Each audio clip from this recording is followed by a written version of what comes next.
Hello বন্ধুরা, আসসালামু আলাইকুম। সোনাই কিচেনে সবাইকে স্বাগতম। আজকে আমি আবারও আরেকটা নতুন রেসিপি নিয়ে চলে এসেছি তোমাদের মাঝে। আজকে আমি করে দেখাবো ক্ষীরসা ভরা পাটিসাপটা পিঠার রেসিপি। এই ক্ষীরসা পাটিসাপটার জন্য আমি এখানে নিয়ে নিয়েছি যে সকল উপকরণ, সেগুলো তোমাদেরকে একবার দেখিয়ে দিচ্ছি। নিয়ে নিচ্ছি 1 কাপের একটু কম চালের গুঁড়ো, 1 কাপ ময়দা, নিয়ে নিচ্ছি পরিমাণ অনুযায়ী চিনি, আর নিয়ে নিচ্ছি সুজি। সব কিছু এক সাইডে রেখে এখন আমি একটা বাটিতে নিয়ে নিচ্ছি চালের গুঁড়ো, নিয়ে নিচ্ছি ময়দা। তোমাদের বাড়িতে ময়দা না থাকলে তোমরা আটাটাকেও নিতে পারো। এখন এর মধ্যে দিয়ে দিচ্ছি পরিমাণ অনুযায়ী চিনি। আমি চিনিটাকে ব্যবহার করলাম, তোমরা তোমাদের পছন্দ অনুযায়ী ব্যবহার করতে পারো যে কোনো কিছু। দিয়ে দিচ্ছি পরিমাণ অনুযায়ী লবণ। এখন সব শুকনো উপকরণগুলোকে আমি নেড়ে একটু মিশিয়ে নিব।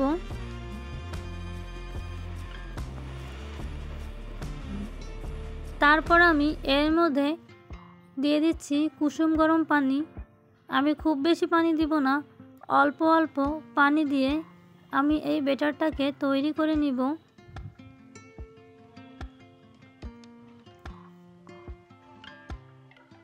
এখন এর মধ্যে আমি আবারও দিয়ে দিচ্ছি কিছুটা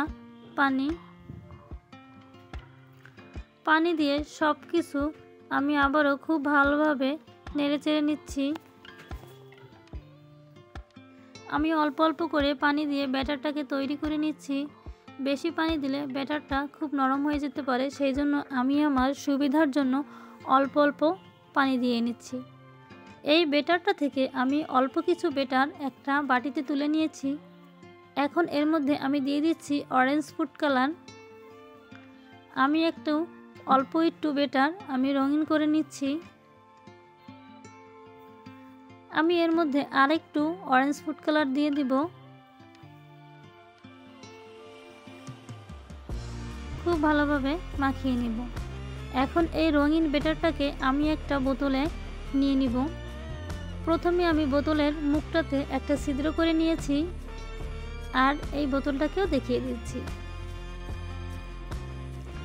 চলে এসেছি চুলাতে আমি একটা প্যান বসিয়ে দিয়ে এর মধ্যে দিয়ে দিচ্ছি দুধ। প্রথমে আমি ক্ষীরসাটাকে বানিয়ে নিব। দুধটা আমার গরম হয়ে গিয়েছে। এখন এর মধ্যে আমি দিয়ে দিচ্ছি 2টা দারুচিনি, লবঙ্গ আর এলাচ। সব কিছু একটু খুব ভালোভাবে নেড়ে নিব। এখন এর মধ্যে আমি দিয়ে দিচ্ছি পরিমাণ অনুযায়ী চিনি। আমি চিনি দিয়ে এই পাটিসাপটাটা তৈরি করলাম। তোমরা চাইলে গুড় দিয়েও এই পাটিসাপটাটা করে খেতে পারো। সব কিছু নেড়ে নিয়ে যখন এই দুধটা ফুটে উঠেছে, এখন এর মধ্যে আমি দিয়ে দিচ্ছি পরিমাণ অনুযায়ী সুজি। আমি সুজি দিয়ে এই ক্ষীরসাটাকে বানিয়ে নিচ্ছি। আমি এই সুজিটাকে খুব ভালোভাবে ফুটিয়ে সিদ্ধ করে রান্না করে নিব। তোমরা যারা আমার ভিডিওটা দেখছো এখনও একটা লাইক দাওনি, লাইক দিয়ে সম্পূর্ণ ভিডিওটা দেখে নাও। ক্ষীরসাটাকে আমি নেড়ে চেড়ে একবারে শুকিয়ে নিব।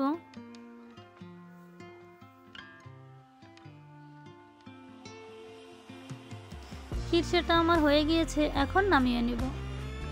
আমি চুলাতে আবারও প্যানটাকে ধুয়ে বসিয়ে দিয়েছি, আর এর মধ্যে অল্প একটু তেল দিয়ে প্যানটাকে আমি একটু মাখিয়ে নিয়েছি।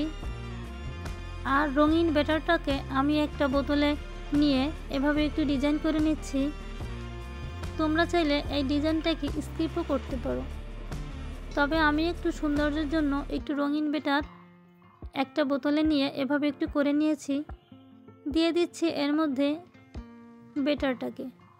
ব্যাটারটাকে দিয়ে হাতলটাকে ধরে আমি এভাবে একটু ঘুরিয়ে ঘুরিয়ে নিব।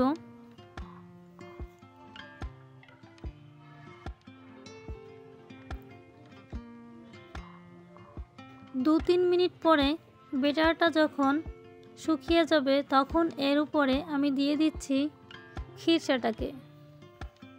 খিরসাটাকে একটা চামচের সাহায্যে দিয়ে দিব।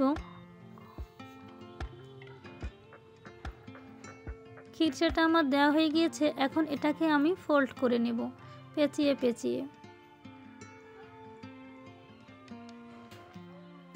সকল পিঠার মধ্যে সহজ পিঠা হচ্ছে এই পাটিসাপটা পিঠা।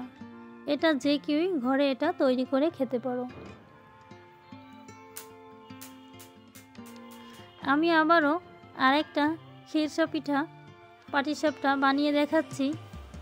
আমি এভাবে পেঁচিয়ে পেঁচিয়ে ডিজাইন করেছি। তোমরা চাইলে তোমাদের পছন্দ অনুযায়ী যে কোনো ডিজাইনই করে নিতে পারো।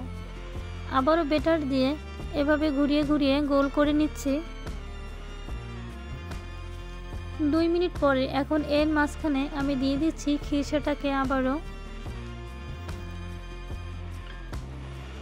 খিরসাটা দিয়ে আমি আবারও পেঁচিয়ে পেঁচিয়ে এটাকে ফোল্ড করে নিব।